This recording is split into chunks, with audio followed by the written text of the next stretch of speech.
Selamat datang di channel Wow Seram. Tempatnya cerita yang dapat membuat bulu kuduk meremang. Yuk, daripada kita lama-lama, langsung saja kita masuk ke dalam ceritanya. Warung Mas Dwi letaknya agak menjorok ke selatan dari jalan utama desa. Warung kecil berdinding papan, beratapkan seng, dan ada spanduk kusam bertuliskan warung makan Mas Dwi. Makan kenyang harga murah. Meskipun tampak sederhana, warung itu hampir nggak pernah sepi dari pagi sampai sore. Menu andalannya, mie goreng Jawa, nasi goreng pit, dan soto ayam kampung. Rasanya mantap, porsinya banyak, dan harganya cuma 5 ribuan. Apalagi sambal buatannya, yang pedasnya bikin ketagihan. Warga dari desa sebelah pun kadang bala-bilain datang ke sana, cuma buat makan siang. Tapi ada satu hal yang bikin orang bertanya-tanya. Warung Mas Dwi selalu tutup sebelum maghrib. Nggak peduli hari ramai atau sepi, laris manis, atau masih banyak stok makanan. Begitu azan maghrib berkumandang, Mas Dwi langsung tutup lapaknya. Kadang masih ada pelanggan yang baru datang, tapi tetap aja ditolak dengan halus. Maaf mas, warungnya udah tutup, besok pagi buka lagi. Insya Allah jam 8. Awalnya orang-orang mengira itu cuma kebiasaan atau prinsip pribadi. Tapi makin lama, makin banyak yang penasaran. Apalagi kalau lewat warung itu malam-malam, suasananya jadi beda. Lampunya padam, pintu digembok, tapi kadang ada bayangan orang mondar-mondir di dalam. Seperti masih ada yang masak atau duduk makan. Itu barusan ada yang duduk di bangku warung loh. Celetuk seorang pemuda desa suatu malam sambil naik motor pelan. Temannya langsung menggegas gas motornya. Malas tahu, Mas Dwi sendiri nggak pernah cerita kenapa harus tutup sebelum maghrib. Tiap ada yang nanya, jawabannya selalu pendek. Warung ini cuma buat siang hari mas. Malam waktunya istirahat dan ibadah. Mas Dwi dulunya santri. Ia mondok cukup lama di daerah Jombang. Setelah beberapa tahun, ia memutuskan pulang ke kampung dan buka usaha sendiri. Ia tinggal sendirian di rumah kecil di belakang warung. Orang tuanya sudah meninggal. Kakaknya merantau ke Kalimantan dan jarang pulang. Di desa, ia dikenal baik, ramah, dan dermawan. Sering kasih makan gratis ke tukang becak atau pemulung yang lewat. Namun, kebaikannya itu sempat diuji waktu suatu sore menjelang maghrib. Datang seorang pelanggan baru dari luar desa. Laki-laki umur 30-an, berpenampilan necis, naik motor, matits, dan pakai jaket kulit. Mas, nasi goreng 1, sambelnya yang pedas ya, kata pelanggan itu sambil duduk di bangku paling depan. Mas Dwi melihat jam di dinding. Sudah jam 17:35. Waktu maghrib tinggal 10 menit lagi. Maaf mas, saya udah mau tutup, nggak bisa terima pesanan lagi. Pelanggan itu mendengus. Loh, kan saya belum makan dari tadi. Masa cuma goreng nasi aja nggak bisa, maaf banget. Saya punya aturan sendiri, setup maghrib. Warung harus tutup. Silakan datang besok pagi kalau masih ingin makan di sini. Laki-laki itu langsung berdiri, wajahnya kesal. Ia melempar sendok ke meja. Gila. Ini warung makan apa tempat ibadah sih? Baru kali ini saya disuruh pergi dari warung. Padahal masih sore. Mas Dwi diam saja. Ia hanya menunduk dan merapikan piring-piring kotor. Pelanggan itu pergi sambil mengumpat. Lalu motornya meraung meninggalkan debu di depan warung. Besok paginya, gosip mulai menyebar. Si pelanggan itu ternyata kenal dengan salah satu perangkat desa. Ia bilang kemana-mana kalau Mas Dwi itu sok alim, pura-pura suci. Padahal cuma cari perhatian biar warungnya dianggap islami. Katanya juga, Mas Dwi menolak pelanggan karena pilih-pilih, cuma mau layani orang tertentu. Tak butuh waktu lama. Gosip itu menyebar ke warung kopi, ke pengajian, ibu-ibu, sampai ke grup WhatsApp Karang Taruna. Beberapa orang mulai ragu. Jangan-jangan Mas Dwi itu memang sombong, cuma manis di depan doang. Ada pula yang bilang, jangan-jangan warungnya pakai penglaris, makanya rame terus walau sederhana. Mas Dwi mendengar semua omongan itu, tapi ia tetap buka warung seperti biasa, tetap tersenyum ke pelanggan, dan tetap tutup sebelum maghrib. Meski pendapatannya mulai menurun sedikit, karena sebagian orang memilih ke warung lain. Ia tidak berubah. Ujang, bocah kecil langganan warung, yang biasa bantu angkat piring. Pernah nanya sambil ngunyah kerupuk, Mas Dwi, emang kenapa sih kalau buka malam-malam? Kan laku mas, bisa dapat uang banyak. Mas Dwi menatap anak itu sebentar, lalu tersenyum. Uang bisa dicari Jang, tapi kalau hati nggak tenang, percuma semua. Ujang cuma mengangguk. nggak ngerti, lalu lanjut makan dengan lahap. Namun, sejak kejadian pelanggan marah itu, suasana warung berubah sedikit. Kadang ada suara-suara aneh dari dapur malam-malam, padahal tidak ada siapa-siapa. Kucing peliharaan Mas Dwi sering mengeong ke arah pintu dapur, seolah melihat sesuatu. Dan tiap maghrib datang, Mas Dwi selalu mengunci warung lebih cepat. Bahkan, sebelum azan terdengar, di dalam hatinya, ia mulai merasa sesuatu sedang memperhatikan. Malam itu, suasana langit tampak aneh. Awan gelap menggantung rendah meski hujan belum turun. Angin semilir tapi bikin bulu kuduk berdiri. Beberapa warga sudah menyalakan lampu teras, meski waktu baru menunjukkan pukul 5 sore lebih. Malam Kliwon memang selalu bikin orang desa sedikit waspada. Mas Dwi, seperti biasa, sedang membereskan warung. Piring kotor sudah dicuci, kompor dimatikan, dan meja-meja dilap satu persatu. Beberapa lauk sisa ia simpan di rantang untuk dimakan sendiri. Azan maghrib belum terdengar, tapi ia sudah menggantungkan tulisan kecil di depan warung. Tutup, buka besok pagi. Ia tidak mau ambil risiko, terutama di malam seperti ini. Sambil melipat celemeknya, ia sempat melihat langit dari balik jendela dapur. Aneh, ada warna kemerahan samar di ujung langit barat, seperti api yang tertahan. Tapi ia tak terlalu hirau. Ia masuk ke dalam rumah untuk mengambil sajadah, bersiap salat maghrib. Baru saja melangkah ke depan pintu, terdengar suara sepatu menyentak-nyentak. Lantai semen warungnya, tok, tok, tok. Langkah itu berat, teratur, dan mendekat pelan-pelan. Mas Dwi menahan napas sejenak, lalu mengintip dari balik tirai jendela. Seorang pria berdiri di depan warung. Tubuhnya tinggi besar, mengenakan jubah hitam panjang. Wajahnya tertutup caping lebar yang nyaris menutupi seluruh kepala. Tak terlihat mata, mulut, apalagi hidungnya. Hanya tangan kurus dan pucat yang menggantung di sisi tubuhnya. Mas Dwi membuka sedikit pintu. Warungnya udah tutup. Mas, ucapnya dengan sopan. Pria itu tidak menjawab, hanya mengangkat kepala sedikit, memperlihatkan dagu yang tampak kaku. Lalu suaranya terdengar, pelan dan berat. Saya datang dari jauh, lapar, ingin makan. Mas Dwi menelan ludah. Ia melihat ke arah langit yang makin gelap. Maaf, saya nggak bisa buka malam-malam, Mas. Kalau besok pagi, aku sudah berjalan. Jauh sekali, potong pria itu. Tolong, satu piring saja. Apapun yang tersisa, ada jeda sejenak. Mas Dwi bukan tipe orang yang mudah menolak orang lapar. Hatinya luluh, seperti biasa. Ia membuka pintu dan memberi isyarat agar pria itu duduk di meja dekat jendela. Ya sudah, tapi cepat ya. Saya harus salat sebentar lagi, katanya sambil masuk ke dapur. Mas Dwi menghangatkan nasi dan telur dadar. Menu yang paling cepat disiapkan. Ia tetap waspada. Entah kenapa hawa di dalam warung mendadak jadi dingin, seperti kipas angin menyala. Padahal semua jendela tertutup rapat. Sesekali ia mengintip ke arah tamu itu. Orangnya diam saja, duduk membungkuk, tak bergerak sedikit pun. Siala patang setelah makanannya siap, Mas Dwi menghidangkannya ke meja. Pria itu mengangguk pelan. Tangan pucatnya bergerak perlahan mengambil sendok. Ia makan tanpa suara, tanpa menoleh, tanpa berkata apa-apa. Mas Dwi kembali berdiri di dekat pintu, menunggu tamunya selesai. Tapi perasaannya makin gak enak. Kucingnya, yang biasanya tidur di bawah bangku, tiba-tiba kabur, sambil mengeong keras, dan lompat keluar jendela. Padahal kucing itu jarang takut apapun. Beberapa menit kemudian, piring sudah kosong. Pria itu berdiri dan mengeluarkan uang dari kantong jubahnya.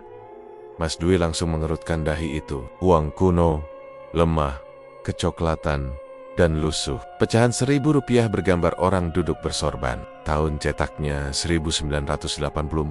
Loh, ini uang lama banget, Mas. Ini udah gak laku, kata Mas Dwi sambil menoleh ke arah pria itu. Tapi pria itu tidak menjawab. Saat Mas Dwi mengangkat kepalanya lagi, pria itu sudah tidak ada. Kursi masih terisi, tapi tubuhnya menghilang. Tak ada suara pintu terbuka, tak ada langkah. Hanya bau anyir yang tiba-tiba menyebar di seluruh ruangan, seperti darah tua yang membusuk.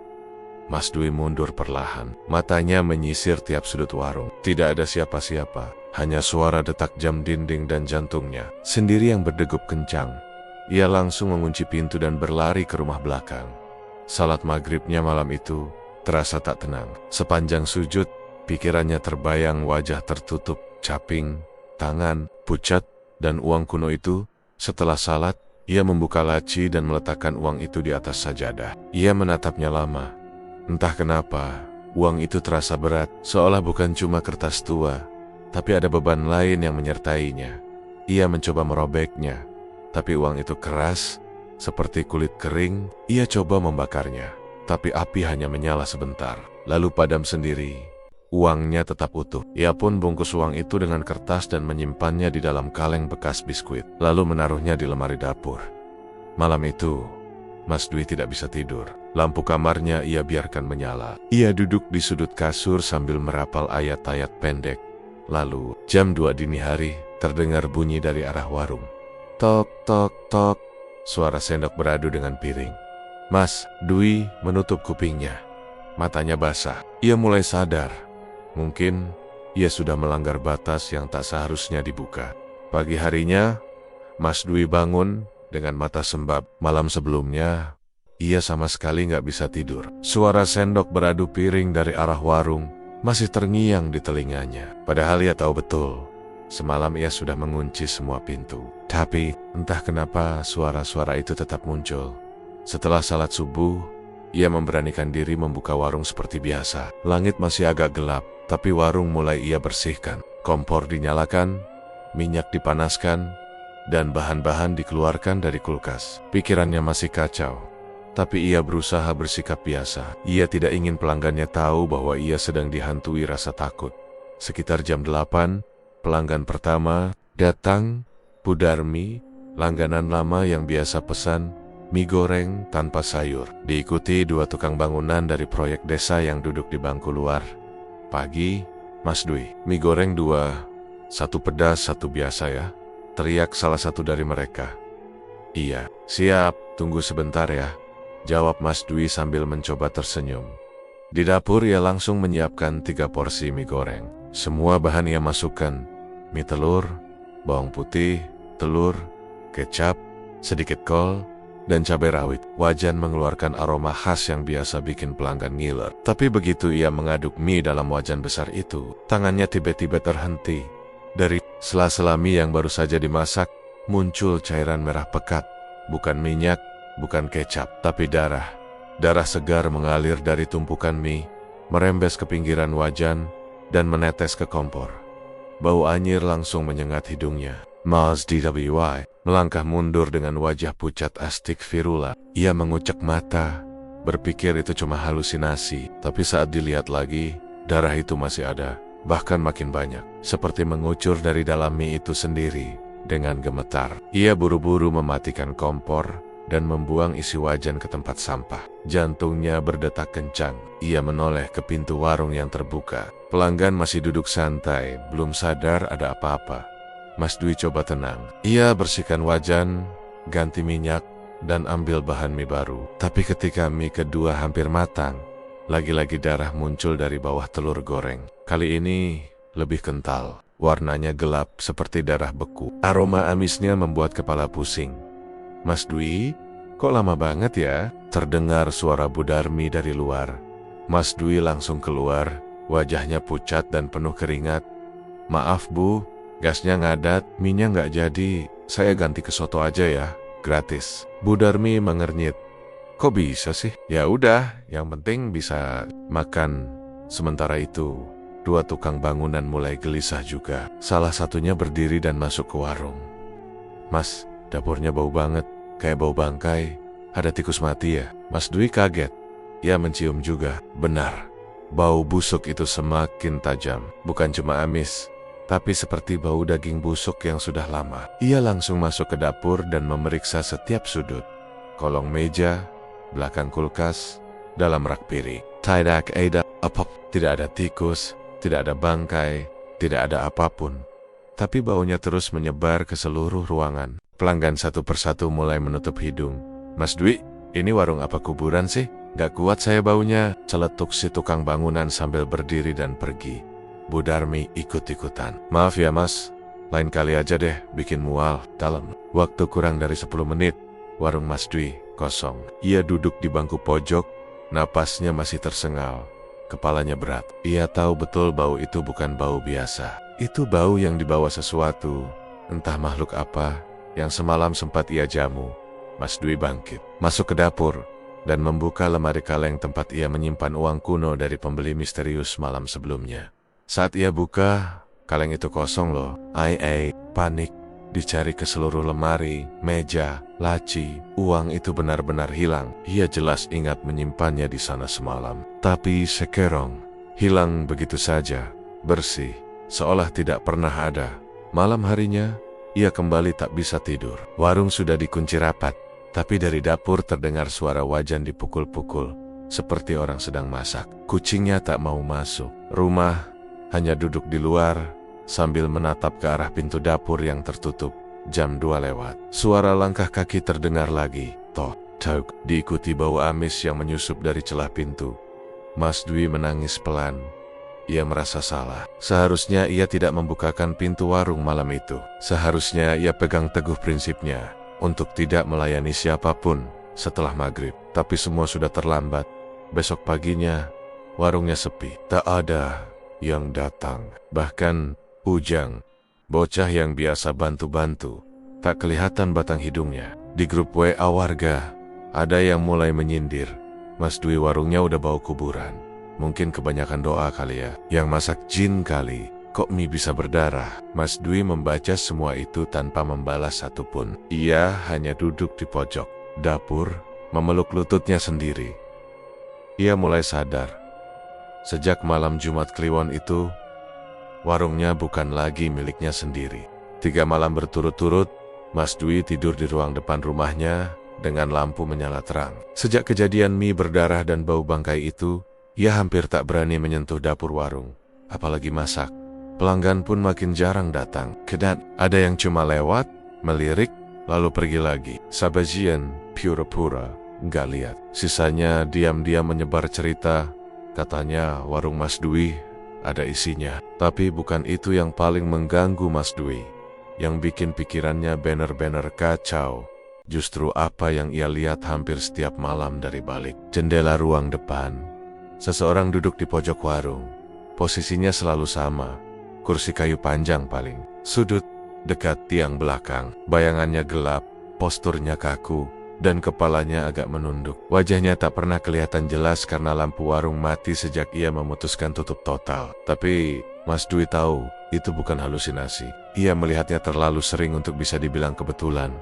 Malam pertama, ia pikir cuma salah lihat. Malam kedua, ia sempat keluar rumah dengan membawa senter. Tapi saat sampai ke warung dan menyorot pojok itu, kursi kosong. Hanya ada daun-daun, kering dan debu.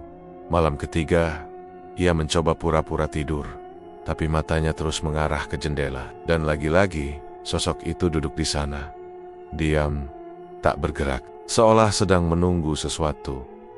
Keesokan harinya, si Ujang, bocah SD yang biasa bantu-bantu di warung, akhirnya datang juga. Sudah seminggu lebih Ujang gak kelihatan. Jang, kamu kemana aja? Kok gak pernah mampir? Tanya Mas DW. Sambil menuangkan teh manis ke gelas plastik, Ujang menunduk, tangannya mainin karet gelang. Ibuku gak bolehin main kesini mas. Katanya warungnya sekarang angker. Mas Dwi mengangguk pelan. Ibumu gak salah, memang ada yang gak beres di sini.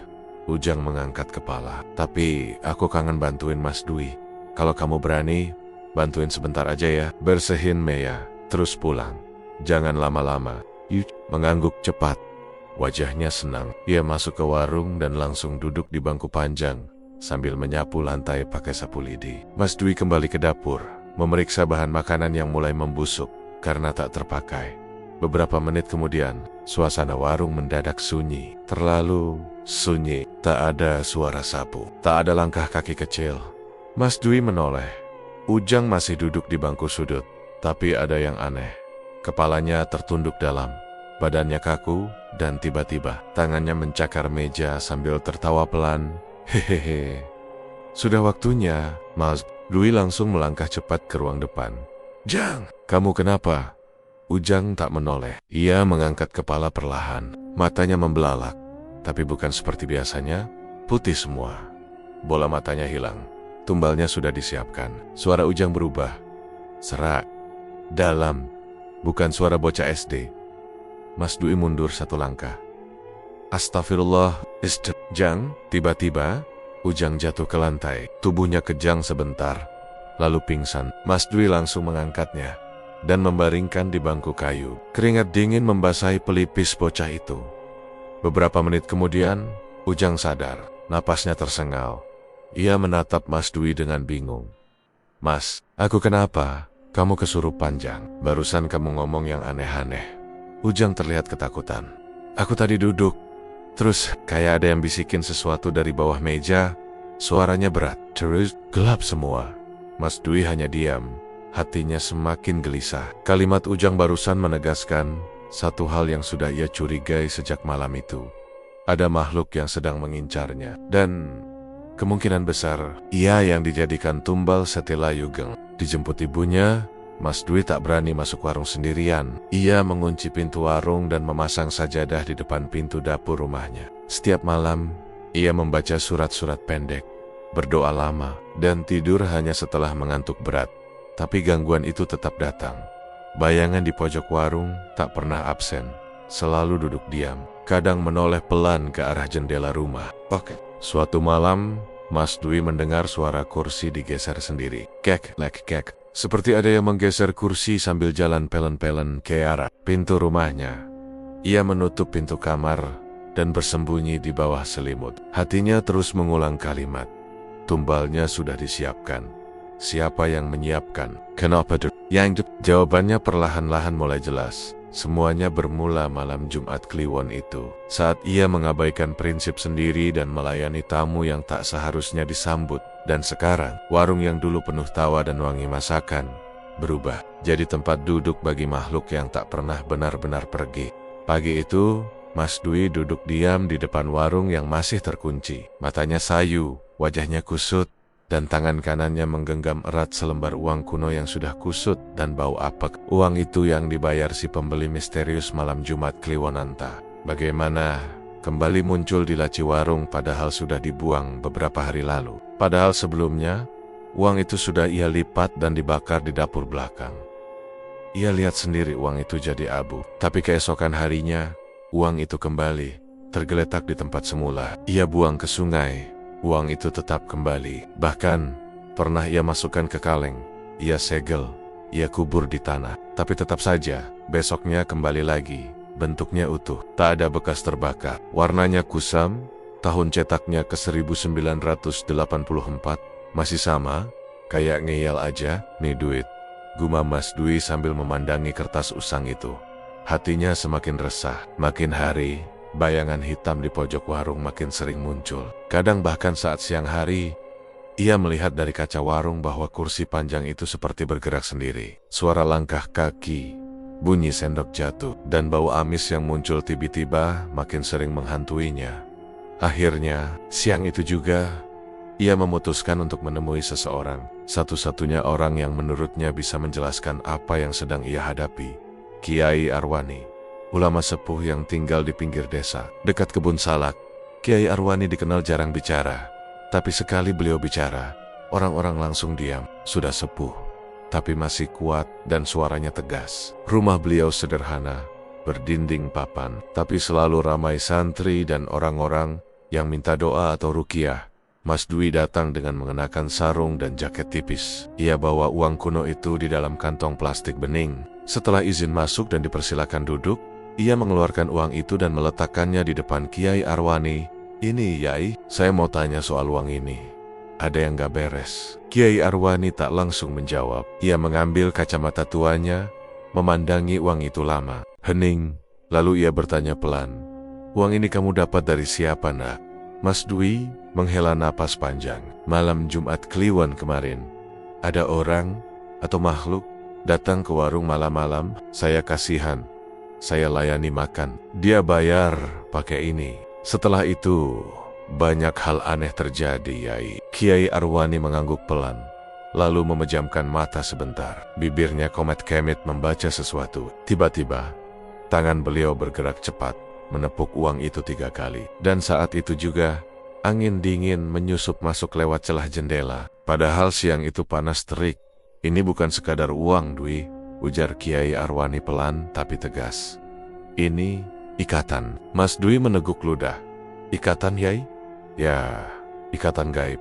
Simbol perjanjian. Kamu telah menerima sesuatu dari dunia mereka, dan itu artinya kamu menyanggupi sesuatu, walau kamu nggak sadar. Mas Dwi menggeleng kuat, tapi saya cuma terima sebagai pembayaran. Saya nggak pernah minta apa-apa, apalagi perjanjian, Yai. Kiai Arwani menatap tajam. Makhluk seperti itu nggak butuh kamu minta. Mereka cuma perlu kamu mau. Dan waktu kamu bukakan warung malam itu, kamu sudah dianggap membuka pintu, menyambut mereka, dan setuju jadi bagian dari permainan mereka. Mas Dwi memejamkan mata. Lalu, saya harus gimana, Yai? Satu-satunya cara memutus ikatan itu adalah kamu harus kembalikan pemberian mereka. Tapi masalahnya, kalau pemberi sudah nggak ingin dilepaskan, biasanya benda itu akan terus kembali. Mas Dwi mengangguk. Saya sudah coba buang, bakar, kubur, tetap balik lagi, Yai. Berarti kamu bukan sekadar menerima uang, Dwi.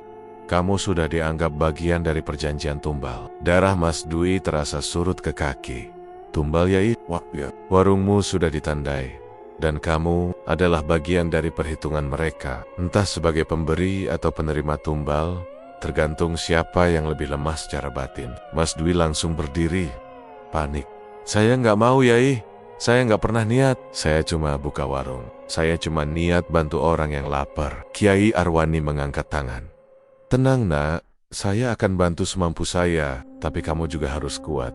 Kamu harus mulai bersih-bersih hati dan tempatmu. Jangan ada dendam, jangan ada kemarahan. Karena itu, pintu masuk mereka. Mas Dwi menunduk, masih gemetar. Apa yang harus saya lakukan malam ini, Yai? Kiai Arwani mengambil sebuah botol kecil berisi air yang terlihat keruh kehijauan. Ia juga memberikan secari kertas berisi doa-doa malam ini. Percikan air ini di 4 sudut warung dan tempat kamu tidur. Baca doa ini setelah maghrib, jangan ditunda. Dan apapun yang kamu lihat atau dengar, jangan pernah ajak bicara. Mas Dwi mengangguk pelan.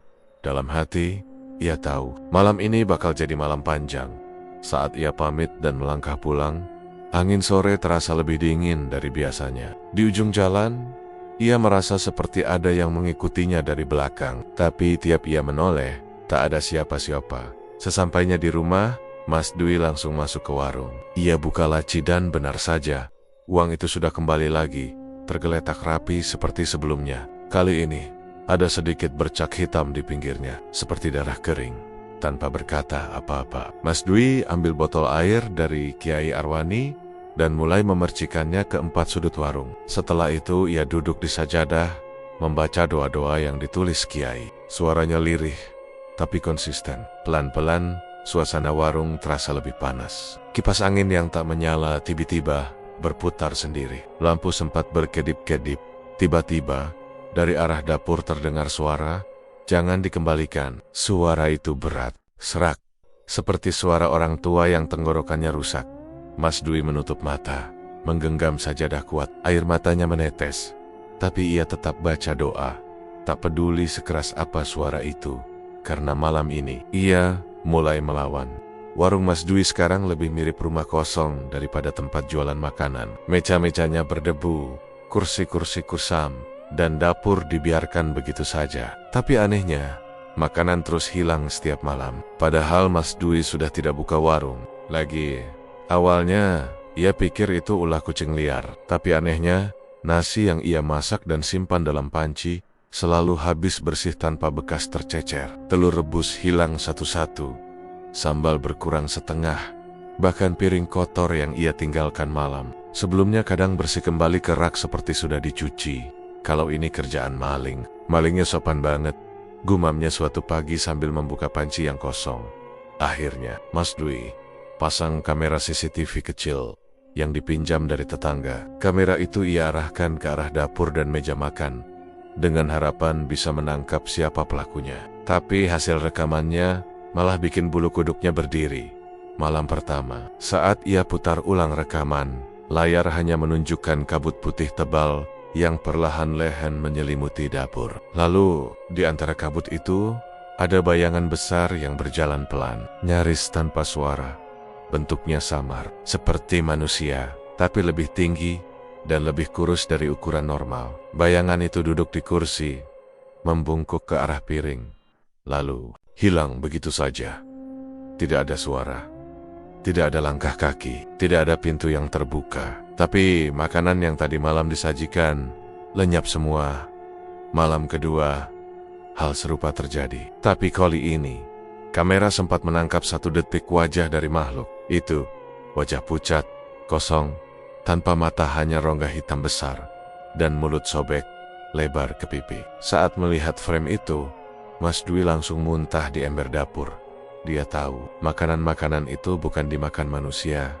Sejak malam itu, Mas DW mulai takut pada dapur sendiri. Tapi anehnya, setiap maghrib, tangannya selalu bergerak sendiri menyiapkan makanan. Seolah ada dorongan dari dalam tubuh yang memaksanya untuk memasak.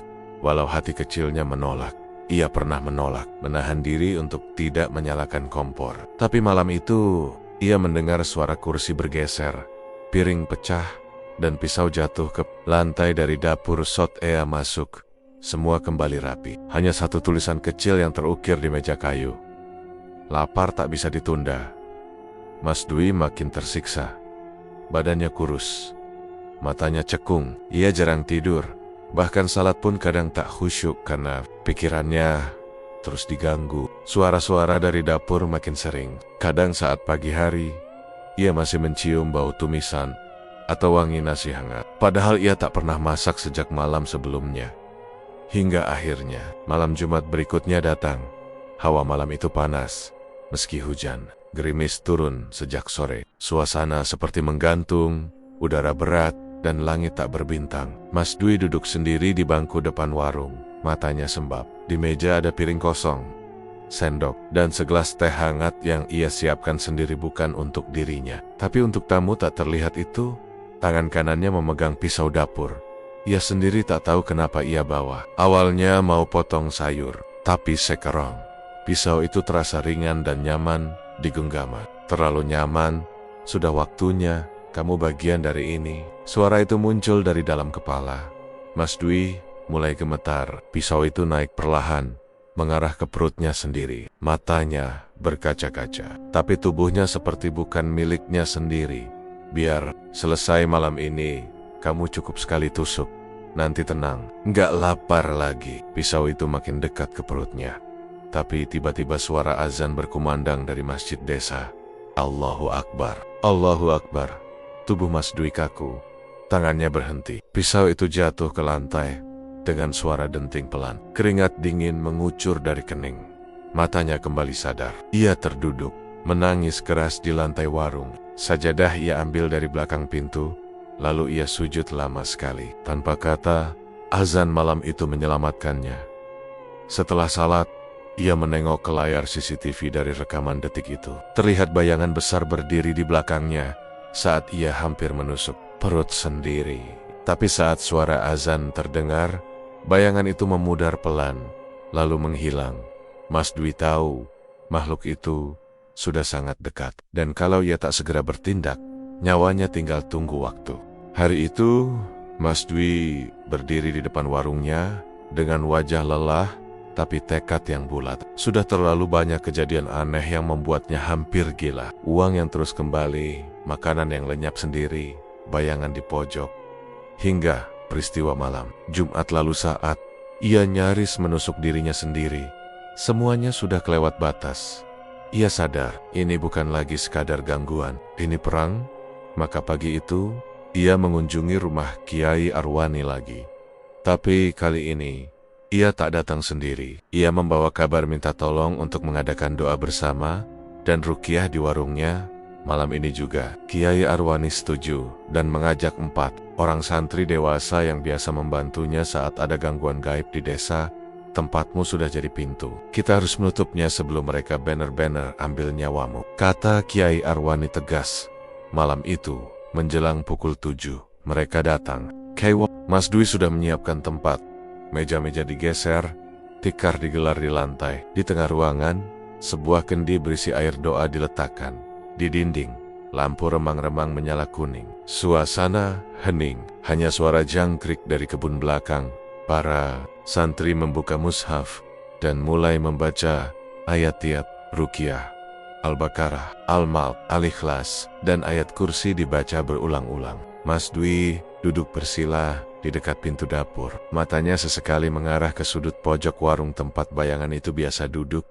Beberapa menit pertama, suasana masih tenang. Namun ketika bacaan masuk ke ayat 255, angin kencang tiba-tiba berhembus dari arah dapur. Padahal semua jendela tertutup, tirai dapur melambai sendiri. Lampu bergoyang pelan. Lalu, kendi di tengah ruangan bergetar sendiri. Kiai Arwani tetap melanjutkan bacaan. Suaranya makin lantang. Salah satu santri bernama Wahyu tiba-tiba menggigil. Wajahnya pucat, keringat membasahi pelipis. Matanya mulai berkedip cepat. Wahyu, fokus, istighfar, kata santri lain. Tapi terlambat Wahyu mendongak. Matanya membelalak putih. Mulutnya terbuka lebar dan suara aneh keluar dari tenggorokannya dalam. Berat, seperti suara dari perut bumi. Perjanjian belum selesai. Semua terdiam. Mas Dwi terpaku di tempatnya. Suara itu bukan suara Wahyu. Tumbal belum lunas. Darah belum ditukar. Atau tempat ini jadi milik kami untuk selamanya. Wahyu bangkit berdiri, tapi gerakannya aneh. Kaku, seperti boneka kayu. Ia menunjuk ke arah Mas Dwi. Kamu yang buka pintu. Kamu yang harus ganti. Kiai Arwani berdiri, lalu menempelkan tangan ke kepala Wahyu sambil membaca ayat Ruqyah. Santri lainnya memegangi tubuh Wahyu yang mulai memberontak. Jeritan melengking memenuhi ruangan, lalu hening. Wahyu pingsan. Nafasnya tersengal, tubuhnya dingin. Tapi saat semua mengira sudah selesai, pintu dapur terbuka sendiri. Dari kegelapan di dalam, keluar sosok tinggi besar mengenakan jubah hitam. Wajahnya tertutup caping, sama seperti yang dilihat Mas Dwi malam Jumat Kliwon. Lalu, langkahnya pelan, tapi tiap ia melangkah, suara kayu lantai berderak keras. Mas Dwi langsung gemetar. Itu dia. Makhluk itu tidak bicara, tapi hawa dingin langsung memenuhi ruangan. Kendi air doa retak, lalu pecah. Lampu berkedip, dan tikar yang diduduki santri tiba-tiba terangkat seperti ditiup angin besar dari bawah tanah. Kiai Arwani berdiri paling depan, tangan terangkat, terus membaca doa keras-keras. Bismillah, dengan nama Allah, kami usir semua yang tidak diizinkan tinggal di bumi ini. Makhluk itu berhenti. Tubuhnya tetap tegak, tapi sekarang ia menoleh ke arah Mas Dwi Don dari bolik kepingnya. Keluar suara parau. Gantikan atau ikut. Mas Dwi berdiri pelan-pelan. Suaranya bergetar. Saya nggak pernah janji apa-apa. Terima makanan, buka pintu, bayar, lunas. Kiai Arwani melangkah ke depan Mas Dwi, berdiri menghalangi. Dia tidak tahu, dia tidak paham. Ini bukan akad, ini jebakan. Makhluk itu mengangkat tangan, dan dari balik lengannya keluar asap hitam pekat. Asap itu menjalar di lantai, menyentuh kaki Mas Dwi. Rasanya dingin dan berat, seperti ada tali yang menarik-narik kakinya. Kiai Arwani segera mencipratkan air Ruqyah ke arah asap. Asap itu mendesis, lalu mundur. Makhluk berjubah mendekat, tapi tiba-tiba suara azan Isya dari masjid desa menggema. Allahu Akbar. Allahu Akbar. Makhluk itu berhenti. Kepalanya menunduk. Tangannya yang tadinya mengarah ke Mas Dwi perlahan gemetar. Tubuhnya mulai mengepul seperti terbakar dari dalam. Suara raungannya menggema di seluruh ruangan. Tumbalnya belum diganti ii. Dan dalam sekejap, makhluk itu lenyap. Asap hilang, bau amis sirna. Lampu kembali normal. Mas Dwi terduduk, air matanya tumpah. Kiai Arwani membantu Wahyu yang mesi. Para santri mengemasi barang-barang. Belum selesai Dwi, kata Kiai Arwani pelan. Ini baru jeda. Mereka hanya mundur, bukan menyerah. Lalu apa yang harus saya lakukan, Yai? Suara Mas Dwi parau. Besok kita bicara. Malam ini kamu istirahat. Jangan tidur sendiri. Mas Dwi mengangguk lemah. Malam itu, ia tidur di musola dekat rumah warga, ditemani dua santri. Tapi tetak, kata-kata makhluk itu terus mengiang. Tumbalnya belum diganti. Besok, ia harus memilih, mencari pengganti, atau menyerahkan dirinya sendiri. Pagi itu, warga desa Cibodas heboh. Asap hitam membumbung dari belakang rumah Mas Dwi. Warung yang selama ini dikenal dengan masakan enaknya, dibakar sendiri oleh pemiliknya. Mas Dwi berdiri diam, memandangi kobaran api. Wajahnya tenang, tapi tatapannya berat. Di tangannya ada botol berisi air ruqyah sisa semalam. Ia percikan air itu ke sekitar bangunan yang mulai dilalap api, seperti menyegel sesuatu agar tak bisa keluar lagi. Warung ini sudah bukan tempat saya, bisiknya lirih. Orang-orang berdatangan, ada yang kaget, ada yang tanya-tanya, bahkan ada yang nyeletuk, "Wah, Mas Dwi stres kali ya." Tapi Mas Dwi tak menjawab. Ia hanya melihat bangunan kayu itu pelan-pelan berubah jadi arang. Bukan cuma bangunan yang terbakar, tapi semua perjanjian gaib, sisa energi jahat, dan segala gangguan yang pernah menghantuinya ia relakan terbakar habis. 2 minggu kemudian, warung baru berdiri di sebelah musola desa. Hanya 200 meter dari lokasi lama. Bentuknya sederhana, beratap seng, hanya ada 3 meja panjang dan 1 etalase kecil. Tapi tempat itu ramai dari hari pertama buka. Mas Dwi kini hanya buka jam 8 pagi sampai jam 3 sore. Tidak pernah lagi menjual makanan lewat maghrib. Tidak ada dapur besar, tidak ada kompor gas besar, hanya makanan rumahan, nasi pecel, sayur asem, dan tempe goreng. Sederhana, tapi pelanggan berdatangan setiap hari. Sekarang makan di tempat yang adem. "Ya mas," kata Bu Darmi sambil menyendok sayur lodeh. "Iya bu, aman dekat musola. Kalau ada apa-apa, tinggal azan," jawab Mas Dwi sambil tersenyum. Iya, memang terlihat lebih tenang sekarang. Badannya mulai berisi lagi. Tidurnya cukup, dan tiap malam Jumat, ia ikut tahlilan atau ngaji di rumah-rumah warga. Tapi satu hal tetap tak bisa ia hindari. Bayangan masa lalu masih mengikuti setiap malam Jumat Kliwon. Sekitar jam 2 dini hari, Mas Dwi sering terbangun. Ia tinggal di rumah kecil di belakang warung baru. Dan dari jendela kamarnya, ia bisa melihat tanah bekas warung lamanya. Sekarang tempat itu kosong, ditumbuhi rumput liar. Tapi tiap malam Jumat Kliwon, ia mendengar suara langkah kaki dari arah sana. Tok, tok, tok, pelan, teratur, seperti ada yang berjalan bolak-balik di atas lantai kayu padahal lantainya sudah terbakar habis. Kadang, bau amis masuk lewat celah jendela, mirip seperti bau darah mentah. Ia tahu bau itu, bau yang dulu muncul waktu mie gorengnya mengucurkan darah, dan saat pisau hampir menembus perutnya sendiri. Malam-malam itu, Mas Dwi hanya duduk di sajadah, tidak tidur. Ia membaca doa panjang, surat-surat pendek, ayat kursi. Kadang air mata menetes, tapi ia tak pernah lagi lari, karena kini ia sadar, ia tak bisa menghapus masa lalu, tapi ia bisa menjaganya agar tidak kembali menguasai hidupnya. Suatu sore, Ujang datang membawa temannya. Mereka jajan gorengan dan duduk di pojok warung baru. "Mas, masih suka denger yang aneh-aneh nggak?" tanya Ujang setengah berbisik. Mas Dwi menatapnya sebentar, lalu tersenyum. "Kalau cuma suara langkah, ya masih. Tapi aku nggak peduli. Yang penting sekarang kamu bisa duduk di sini tanpa takut kesurupan lagi kan?" Ujang tertawa kecil, tapi wajahnya masih menyimpan rasa penasaran. "Itu tanah bekas warung lama. Katanya sekarang nggak bisa ditanamin ya mas?" Mas Dwi mengangguk. "Iya, ada warga yang nyoba tanam singkong, tapi nggak tumbuh. Akarnya busuk. Tiap malam Jumat, rumputnya menghitam." Ujang bergidik. "Berarti makhluknya masih ada ya?" Mas Dwi tak langsung jawab. Ia menuangkan teh manis ke gelas plastik, lalu berkata pelan, "Kalau kamu pernah buka pintu untuk mereka, pintu itu nggak akan sepenuhnya nutup. Tapi sekarang, aku jaga pintunya dengan doa." Menjelang akhir tahun, warung Mas Dwi makin ramai. Banyak warga luar desa yang mampir karena dengar kabar soal warung mantan santri yang makanannya enak dan bersih. Bahkan, seorang ustadz dari kota pernah makan di situ dan bilang, "Tempat ini adem ya, seperti dijaga dari dalam." Mas Dwi hanya tersenyum saat dengar itu. Ia tahu, bukan karena dirinya saja, tapi karena doa-doa yang terus ia panjatkan, siang dan malam. Namun, setiap kali kalender menunjukkan malam Jumat Kliwon, ia tetap siaga. Ia siapkan air doa. Ia bersihkan warung lebih rapi dari biasanya. Dan saat malam datang, ia duduk di sajadah, lampu remang, angin pelan, dan doa panjang terus mengalir dari mulutnya. Karena meskipun ia sudah berpindah, yang lama belum tentu benar-benar pergi.